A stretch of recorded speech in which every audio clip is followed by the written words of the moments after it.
नमस्कार मित्रांनो, मी डॉक्टर लड्डा आणि आज आपण परत ज्ञानराधा हा विषय घेऊन येतोय. कारण फ्रॉड खूप मोठा आहे, रक्कम खूप मोठी आहे आणि त्याच्यावरचे काही ज्या प्रोसेस चालू आहेत त्या प्रोसेस मात्र ठेवीदारांचं भलं करतील की नुकसान करतील याच्याबद्दल शंका आहे. म्हणून ज्ञानराधा विषय घेऊन येतोय. दैनिक लोकप्रश्न सह महाराष्ट्र न्यूज बुलेटिन मध्ये आपलं स्वागत आहे. मित्रांनो, सुरेश कुटे यांना अटक कशी झाली, त्याच्यानंतर त्यांना पुण्याहून ती जी पद्धत होती ते कसं आणलं, काय केलं, या सगळ्या गोष्टी. त्याच्या अगोदर सुरेश कुटे यांनी 8-9 महिने फेसबुकवर उद्या पैसे देतो 4 दिवसात, या सगळ्या गोष्टी कुठेच नाही, कुटेचे हितचिंतक अर्चना कुटेसह या सगळ्यांनी जे फेसबुकवर, जे फोनवर, जे स्वतःच्या फेसबुक पेजवर या सगळ्या गोष्टी टाकल्या आणि ठेवीदारांचा भ्रमनिरस्त झाला. पण 8 ते 9 महिने ठेवीदारांना फक्त खेळवलं गेलं. म्हणजे याच्या मागचं कारण ते होतं का वेळ वाढवून घेणं? कारण मला तेच म्हणायचे, हो आजच्या विषयात तेच मला म्हणायचे. त्याच्यानंतर कुठेला अटक होते, त्याच्यानंतर MPID कायद्याअंतर्गत ज्या केसेस कोर्टातून आल्या त्या केसेसवर तपासणी होते. तो MPIDचा प्रस्ताव आतापर्यंत राज्य शासनाकडे गेला आहे का, हा सगळ्यात मोठा प्रश्न आहे. मग तपास झालाय, सगळं झालंय, 3 महिन्याच्या आत चार्जशीट जायला पाहिजे होतं, ते गेलं. या सगळ्या गोष्टी जर झाल्या असतील तर मग MPIDचा प्रस्ताव कधी तयार होणार आहे का? तो होणारच नाही. त्याला किती दिवसाचा विलंब लागणार आहे हे मात्र ठेवीदारांच्या समोर येणं जरुरी आहे. त्याच्यानंतर अचानक ईडीची एंट्री होते. सुरेश कुटेच्या विविध गोष्टीवर ईडी छापे मारते आणि त्याच्यानंतर ईडीची प्रेस नोट येते. त्याच्यानंतर आणखीन 1-2 प्रेस नोट ईडीच्या येतात. पण ईडीनी जे काही आणखीन ज्ञानराधाशी संबंधित लोक होते, मग ते व्यवस्थापक असो किंवा आजी माजी, त्यांना जे समन्स पाठवले होते त्याचे उत्तर त्यांनी ईडीकडे दिले नाहीत का? 10 म्हणजे 10व्या महिन्यातच त्यांना ते उत्तर देणं बंधनकारक होतं. मग ते उत्तर जर दिले असतील तर मग नेमक्या त्या सगळ्या लोकांवर काय कारवाई होणार आहे की होणारच नाही? नेमकं त्यांच्याकडनं काय माहिती मिळाली आहे? या फ्रॉड मध्ये त्यांचा किती वाटा आहे? मग वाटा जर असेल तर मग त्यांना कधी अटक करायची? मग त्यांच्या प्रॉपर्टीज कधी ताब्यात घ्यायच्यात की त्यांना तसंच सोडून द्यायचंय? नेमकं हे काहीच कळत नाही. हे सगळं चालू असताना अचानक मोहोळ ऍक्टिव्ह झाले, जे की मिनिस्टर ऑफ कॉर्पोरेशनचे मंत्री आहेत, राज्यमंत्री ऍक्टिव्ह झाले. त्यांनी ठेवीदारांसाठी आम्ही हे करतोय ते करतोय दाखवलं, मीटिंग घेतली आणि त्याच्यानंतर आन फान करून एक अधिकाऱ्याची नियुक्ती केली, जाधव म्हणून, जे की औसायक असतील ज्ञानराधासाठी. पण असं कळतंय की जाधव सांगतायत की मी अजून चार्जच घेतला नाही. राजस्थानीसाठीचं एक पत्र आलंय, त्या पत्रामध्ये 3 अधिकाऱ्यांना नेमणूक करण्यात आली. ते किती तपास करतायत, त्याने आतापर्यंत काय केलंय, तपासाचा तरी सुरू केलाय का, किंवा ते पत्र खरंय की खोटंय, हा शोधाचा विषय. कारण परत एकदा बोलतोय, मिनिस्ट्री ऑफ कॉर्पोरेशनच्या वेबसाईटवर त्याच्याबद्दल काही लिहिलेलं नाही. चला आपण राजस्थानचे विषय सध्या बाजूला ठेवू, आपण फक्त ज्ञानराधा बद्दल बोलू. मग औसायक जर तपासणीच करायला तयार नसतील, त्यांचा रोलच करायला तयार नसतील, तर मग याला आणखीन किती महिने, प्रश्नार्थक चिन्ह किती वर्ष आणखीन लागणार आहेत? मग हे सगळे वर्ष, हे सगळे महिने लागतच राहतील, चालतच राहतील. मग हातबल ठेवीदारांनी नेमकं काय करायचं? ठेवीदारांना आज काहीच कळत नाहीये काय चाललंय म्हणून. कोणता तपास होतोय, कोण तपास करतोय, आपल्या पैशाचं काय मिळणार की नाही याच्याबद्दल काहीच कल्पना ठेवीदारांना येत नाहीये आणि म्हणून ठेवीदार सैरभैर होतोय. त्याच्यापेक्षा पुढची गोष्ट येते, अर्चना कुटे, ज्यांना हायकोर्टाने सांगितले की नाही तुम्ही या गुन्ह्यामध्ये आहात वगैरे, ते परत नाही बोलत. हे सगळं असताना हायकोर्टाने अर्चना कुटेला सांगितलं की तुम्ही त्या ठिकाणच्या जिल्हा न्यायालयामध्ये तुमच्या बेलसाठी अर्ज करा. याचा अर्थ असा होतो का की पोलिसांनी सगळे जिल्हा न्यायालय होईपर्यंत अर्चना कुटेला अटकच करायची नाही? पैठणची केस झाली, त्याच्याबद्दल संभाजीनगरला हायकोर्टामध्ये कंप्लेन होते. आणखीन बीडची काही केस होईल, त्याच्याबद्दल कंप्लेन होईल. परभणीची काही केस होईल, त्याच्याबद्दल कंप्लेन होईल. नेमकं हे किती महिने, किती वर्ष चालवायचं आहे? आणि एवढं सगळं चालत असताना नेमकं याची वाट बघायची आहे का? चंदूलाल बियाणी हजर झाले तसेच कधीतरी अर्चना कुटे हजर होतील, त्याच्यानंतर आम्ही बघू. म्हणजे 1-2 वर्षाचा काळ जाऊ द्यायचा का? नेमकं काय करायचंय? जर अर्चना कुटे दोषी आहेत असं ईडी म्हणते, असं कोर्टाच्या ऑर्डर मध्ये कुठेतरी रिफ्लेक्ट होतंय, तर मग अर्चना कुटेला का आणलं जात नाही? का त्यांच्याकडनं ती सगळी माहिती घेतली जात नाही? कुठे आहेत ते बाकीचे व्यवस्थापक वगैरे, त्यांना का धरलं जात नाही? यशवंत कुलकर्णींनी काय सांगितलं हे लोकांपर्यंत का आणलं जात नाही? हे सगळं चालू असताना याच्यातला कहर म्हणजे NCLT म्हणजे जे की ट्रिब्युनल आहे, ट्रिब्युनलनी ऑर्डर केली की ती प्रॉपर्टी विकून ज्यांनी लोन दिलं त्यांचं ते पैसे परत द्यावे. आता या गोष्टीसाठी ठेवीदाराकडनं कोण बाजू मांडणार आहे? या ट्रिब्युनलच्या ऑर्डरला चॅलेंज कोण करणार आहे? स्वतः ठेवीदार करू शकतात का? जर करू शकत नसतील तर मग ठेवीदारातर्फे कोण? व्यावसायिक ठेवीदारातर्फे कोण? Ministry of corporation. Ministry of corporation ठेवीदारातर्फे आहे, कारण की ज्ञानराधा ही मिनिस्ट्री ऑफ कॉर्पोरेशन या ठिकाणी रजिस्टर्ड आहे. मग ते जर असेल तर ठेवीदारातर्फे नेमकं तिथं कोण बोलणार आहे? का बोलायचंच नाहीये, होऊ द्यायचं ठेवीदारांचं सगळं वाटोळं. मग हे प्रॉपर्टी विकायची, ज्यांचे ज्यांचे घेतले होते ते किती घेतले होते, त्याचं व्याज किती झालं, या सगळ्या गोष्टी करायच्या आणि या प्रॉपर्टीची सगळी व्हॅल्यू तिथं संपली असं तर दाखवायचं नाहीये ना. जर हे होणार असेल तर व्यावसायिक, ministry of corporation, police, ED यांनी कुठंतरी या गोष्टीला इंटरफेअर केला पाहिजे. जर ईडी स्वतःच्या तपासामध्ये असं लिहितंय की ज्ञानराधाचा पैसा कुठे ग्रुपला वापरला गेला आणि ईडीने एवढ्या प्रॉपर्टी सीज केल्यात, मग ईडीने सीज केलेल्या प्रॉपर्टीज नेमकं हे ट्रिब्युनल विकणार आहे का? पोलिसांनी प्रेस नोट मध्ये सांगितलेल्या सगळ्या प्रॉपर्टीज तिथं आम्ही सील लावणार आहोत, त्या जप्त करणार आहोत. केल्या नाही प्रश्नार्थक चिन्ह, करतील नाही प्रश्नार्थक चिन्ह, झाल्यात नाहीत प्रश्नार्थक चिन्ह.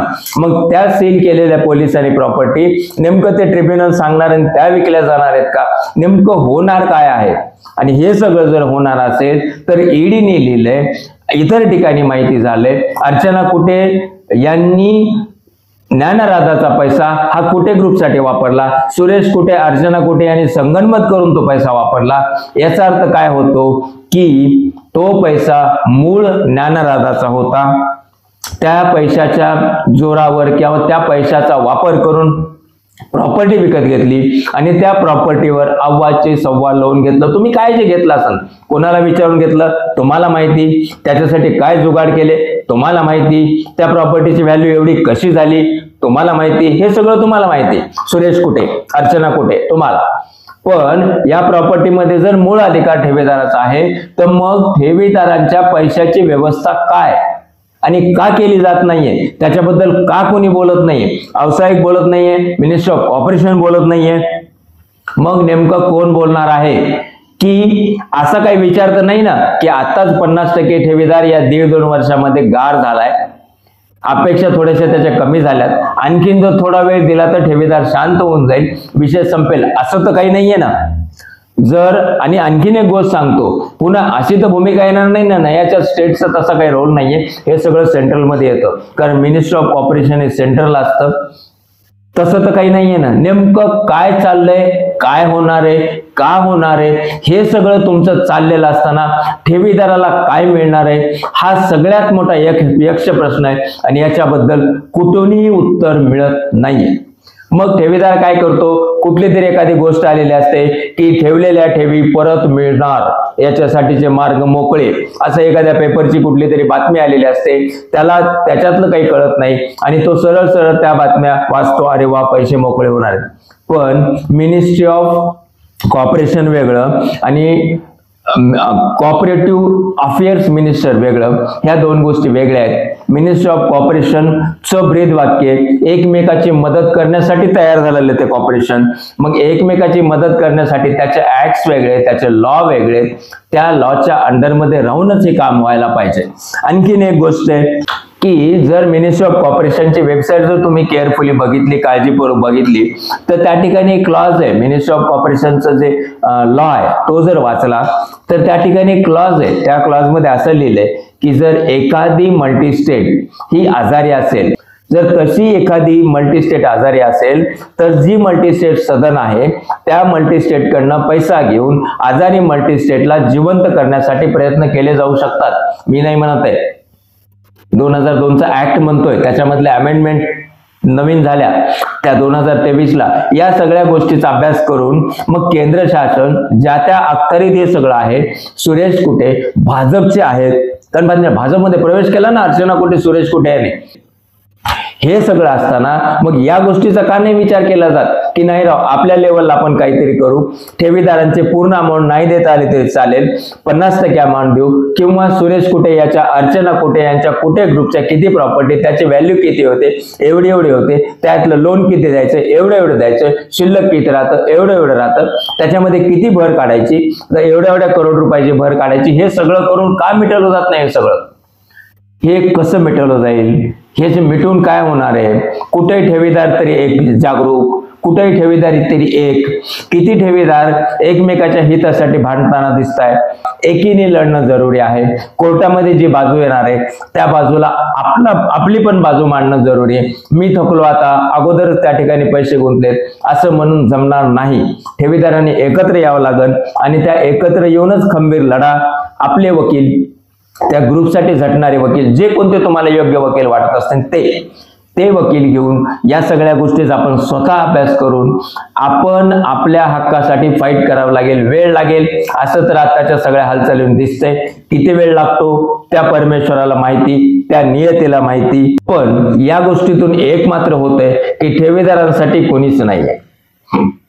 जर ठेवीदारांसाठी कोणी असतं तर आतापर्यंत बरंच काही पुढे गेलं असतं. जर समजा तो MPIDचा अहवाल जरी स्टेटकडे जातोय तरी स्टेट गव्हर्नमेंट काहीतरी करण, स्टेट गव्हर्नमेंट चांगला मोठा अधिकारी, जिल्हाधिकारी लेवलचा म्हणजे IAS लेवलचा अधिकारी कोणीतरी अपॉइंट करण, त्याच्या अंडरमध्ये चौकशी होईल. जे व्यावसायिक नेमले त्या व्यावसायिकाला आणखीन जर बाकी 2-4 लोकांची मदत दिली तर ते पण काम करतील. त्यांना करायचं नसतं तर दुसरा पटकन व्यावसायिक नेमावा. आता व्यावसायिकाला ऑर्डर करून 1.5 महिना झालाय. आता व्यावसायिकाकडून कळतंय जाधवकडनं की नाही, मी अजून अपॉइंटमेंट ते काय स्वीकारच केला नाही. आता स्वीकार करण्यासाठी किती दिवस, पुढचा नियुक्त करण्यासाठी किती दिवस, त्याचं पत्र बनवण्यासाठी किती दिवस आणि त्याची पुन्हा भूमिका काय हे वाट बघण्यासाठी किती दिवस. अशा गोष्टी जर सलग चलत राहिल्या तर कसं व्हायचं? याच्यासाठी ठेवीदारांनी एकत्र यावं लागेल. होऊ शकतं वकिलाच्या सल्ल्याने हायकोर्टामध्ये या सगळ्या संत तपासाबद्दल, या सगळ्या डिलेबद्दल हायकोर्टामध्ये काही ठेवीदारातर्फे मांडता येतं का हे बघावं लागेल. अर्चना खोटे, त्यांचे बाकीचे सगळे व्यवस्थापक, संचालक काय जे असतील त्यांना आतापर्यंत अटक झालं नाही, याच्याबद्दल काही मांडता येऊ शकतं का? आणि प्रतिवादी आणखीन काही कोणाला करता येऊ शकतं का? जेणेकरून की हायकोर्टाचे काही ऑर्डर्स येतील आणि त्या ऑर्डरनुसार मात्र यांना सगळ्यांना काम करणं बंधनकारक राहील. असं काही करता येईल का? या सगळ्या गोष्टीचा विचार ठेवीदारांनी एकत्र येऊन करणं गरजेचं आहे. या सगळ्या भानगडीमध्ये मात्र तो दुःखी कष्टी ठेवीदार, आत्महत्या केलेला ठेवीदार, त्या आत्महत्या केलेल्या ठेवीदाराचा परिवार, आजारी ठेवीदार, त्रस्त ठेवीदार, औषधाला पैसे नाहीत म्हणून परेशान ठेवीदार, स्वतःची जीवनाची पोटाला चिमटा घेऊन गमावलेली सर्व पुंजी बर्बाद झाली म्हणून दुःखी ठेवीदार, या सगळ्या गोष्टी विदारक आहेत. पण हे सगळं होत नसताना काहीतरी पर्याय, जो की कायदेविषयक पर्याय, लिगल पर्याय, तो पर्याय घेऊन ठेवीदारांना मात्र फाईट करणं गरजेचं राहील. पण काही येतच नाही ना, ईडीचं कोणतं पत्र येतंय, ना मिनिस्टर ऑफ ऑपरेशननी पुढे काही लिहिलंय, ना पोलिसांनी MPIDचा तो काही सगळा अहवाल आहे तो कुठं पाठवलाय, त्याच्यावर काय ऍक्शन जाईल, काय सुद्धा येत नाही. सगळं शून्य, सगळं अंधारात. हे कधी उजेडात येईल आणि ठेवीदारांना न्याय कधी मिळेल हा मात्र यक्ष प्रश्न आणि न सुटणारा प्रश्न. ज्या दिवशी होईल त्या दिवशी बघू असंच वाटतंय. नमस्कार.